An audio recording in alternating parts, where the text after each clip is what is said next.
भोले शंकर की इस बस्ती में, भोले शंकर की इस प्रांगण में आपने जो स्नेह और प्यार दिया, जो आशीर्वाद दिया, मैं हृदय की गहराइयों से आपका हाथ जोड़कर स्वागत और अभिनंदन करता हूं। आपको याद है खैर ये कॉलोनी तो बाद में आई, 2014 से पहले इस शहर में 136 कॉलोनियां थी भाई साहब, 136 की 136 कॉलोनियां वंचित थी।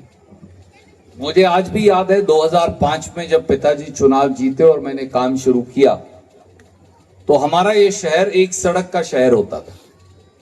अंबाला से जींद रोड एक संकरी रोड थी और दोनों तरफ उसके मिट्टी उड़ा करती थी। एक फाटक था जो लगभग 12 घंटे में से 11 घंटे 30 मिनट बंद रहा करता था, तो यानी 30 मिनट पूरे दिन में मुश्किल से खुलता था, 2-1 मिनट के लिए ट्रैफिक क्रॉस कराने के लिए। और ना कोई सरकारी अस्पताल था, ना शहर के पास बस स्टैंड था, ना कोई सड़क 4 लेन थी, ना कुरुक्षेत्र रोड की शक्ल थी, एक संकरी गलियां हुआ करती थी। ना अंबाड़ा रोड ऐसी थी, ना जींद रोड ऐसी थी, ना ढांड रोड ऐसी थी, ना बाईपास था, ना स्टेडियम था, ना सरकारी कॉलेज था, ना आईटीआई थी, ना पॉलिटेक्निक था, ना लेक थी और ना तीर्थों का जीर्णोद्धार हुआ था, और ना ये सर्कल थे, ना रिंग रोड्स थी, ना रिंग बांध था। ये सारी सुविधाओं का हमारे यहाँ तो डिप्टी कमिश्नर का रेजिडेंस भी नहीं था। बड़े जो बैठे इन्हें याद होगा, डीसी ने इस पे कैनाल रेस्ट हाउस पे कब्जा किया हुआ था और एसपी ने दूसरे रेस्ट हाउस पे कब्जा किया हुआ था। तो दोनों रेस्ट हाउस पे डीसी और एसपी का कब्जा हुआ करता था। तो मैंने पूछा तो बोले जी यही इनके मकान है।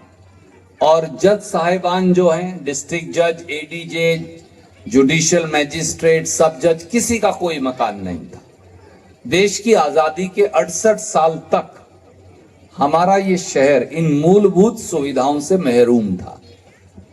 मैंने जब सीवरेज का पूछा तो पता चला कि 95% शहर में या तो किसी ने कुई वाली लेट्रिन बना ली, जो अपन गांव में भी बना लेते हैं बस, और 9-10 हजार घरों का सीवर ये बिदकियार के तालाब में आता था। वो फ्लश चलाते थे तो वहां सब इकट्ठा हो जाता था, या फिर हम संतरों में फेंक देते थे। आप समझते हो ना, सड़क के साइड वाली जो खाली जगह उसे संतर कहते हैं हरजिंदर भाई साहब, तो या हम वहां फेंक देते थे।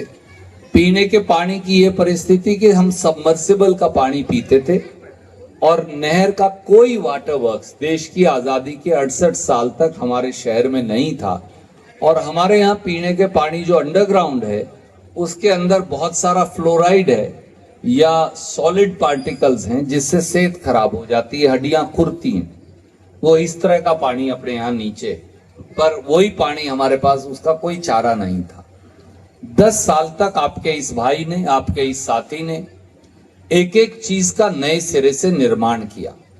मेरे एमसी साहिबान साथी यहाँ खड़े हैं, सुशीला जी हैं, हरजिंदर जी हैं, और उनसे पहले भी जो एमसी साहिबान साथी थे। मैं हर 90वें दिन महीने, हर 3 महीने में एक बार हर वार्ड में जलसा करता। पहले 23 वार्ड थे, फिर 31 हुए, हम 50 जलसे करते, 50 ही गांव में करते, 46 गांव है तो 50 जलसे के करीब वहां करते। और मैं हर साथी से पूछता, जैसे अपन यहाँ कर रहे हैं ऐसे ही करते। एमसी साहिबान अपने मांग पत्र देते, महिलाएं अपना देती, युवा अपना देते, बिरादरियों का जो समस्या थी वो अपना देते। मैं वहीं वो सारे मंजूर करता। अगर कोई गली बताई तो मपवाता, इंजीनियर्स को साथ लेकर आता। 50 लाख, 1 करोड़, 40 लाख, जो पैसा देना था वो वहीं मंजूर कर देता। 12 घंटे में वो पैसा आ जाता। 90 दिन में वो काम हम पूरा कर देते। 90 दिन बाद फिर नया लिख के ले जाते। इस प्रकार से इस शहर का निर्माण हुआ। 10 वर्ष तक एक मिस्त्री की तरह लगातार जब काम किया तो हम ये सुविधाएं खड़ी कर पाए। 10 साल से अब दोबारा 2014 से 2024 बीजेपी का शासन है। मैं आज रुद्रा कॉलोनी के मेरे बुजुर्गों से, माताओं से, नौजवानों से पूछता हूं, क्या 2014 के बाद कोई एमपी या एमएलए आपके यहां मोहल्ले में जलसा करके हर 90 दिन छोड़िए 5 महीने में 6 महीने में ग्रांट देने के लिए आया जी, कोई सुविधाएं पूछने आया। वो केवल सच्चाई है कि एमपी और एमएलए वोट मांगने आते हैं, उसके बाद वो दोबारा मुड़कर कॉलोनी में नहीं आते। मैं आपका भाई ऐसा नहीं करता था, ये सब गवाह हैं। आप भाई साहब से पूछ सकते हो, प्रधान जी और खड़े, इन्हें भी याद होगा। मैं तो हर 90वें दिन, क्यों गुप्ता जी, हर 90वें दिन जलसा करता और यहां भी करता। और जैसे गुप्ता जी एक बहुत खूबसूरत संस्था चलाते हैं जहां प्रेम का आश्रम है, तो मैं उन आश्रमों में भी जाता हूं, वहां भी पूछता, बताइए मैं क्या कर सकता हूं। तो वो जो पैसा बोलते या जो निर्माण के लिए कहते, वो सब निर्माण करता। आज बड़ी अजीब लगती होगी आपको, पर ये सारा शहर यहीं बैठा है, आप सब गवाह हैं इस बात के। मैं किया ही करता था हर 90वें दिन ये काम।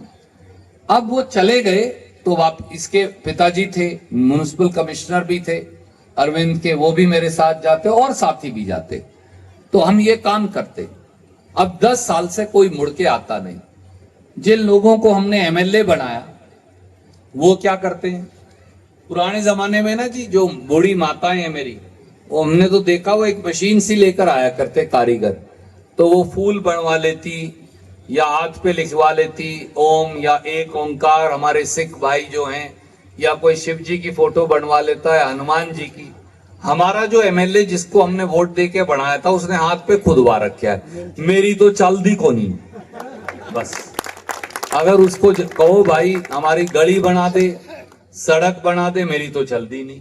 हमारा सीवरेज डलवा दे, पीने के पानी की पाइपलाइन डलवा दे, मेरी तो चलती नहीं। कोई चौपाल बनवा दे, कोई हाईवे बनवा दे, मेरी चलती नहीं। कोई रोजगार रोटी के लिए बच्चा चला जाए या कोई कर्मचारी बदली के लिए जाए, मेरी तो चलती नहीं। कोई और आईटीआई, कोई स्टेडियम, कोई इंफ्रास्ट्रक्चर का काम, कोई एक्सप्रेस वे, मेरी तो चलती को नहीं। हर चीज का एक ही जवाब है। पहले भी 2000 में जब वो एक बार बन गया था, 20 साल पहले, तब भी वो ऐसे ही करता था। अब 15 साल निकल गए, लोगों को याद नहीं रहा, अगली पीढ़ियां आ गई, अब फिर 5 साल ऐसे ही शहर के निकाल दिए और इस शहर को खींचकर 25 साल पीछे कर दिया। अब तो वोटर भी कहने लगे जब वो जाते हैं कि भैया आप वोट में भी तेरी चलती को नहीं। तो मैं आपसे एक ही बात कहने आया हूं।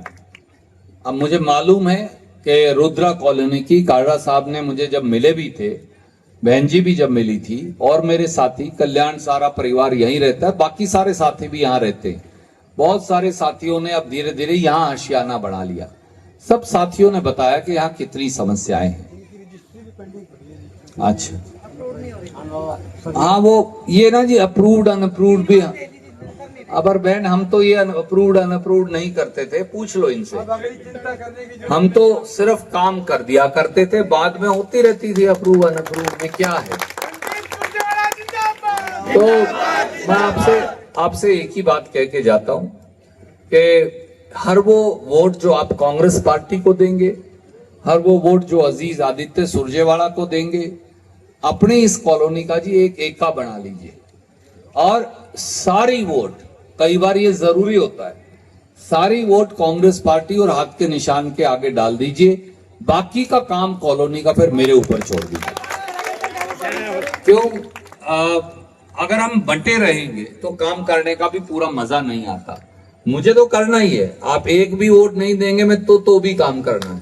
पर मैं तो आपसे ये अनुरोध हाथ जोड़कर करने आया हूं, विनती करने आया हूं कि मुझे अगर मालूम है कि भाई आपका आशीर्वाद और प्रेम इस प्रकार से बड़ा है, तो मैं अजीज आदित्य को कहूंगा कि पहली प्राथमिकता के ऊपर अपनी इस कॉलोनी को शहर जैसा बनाए।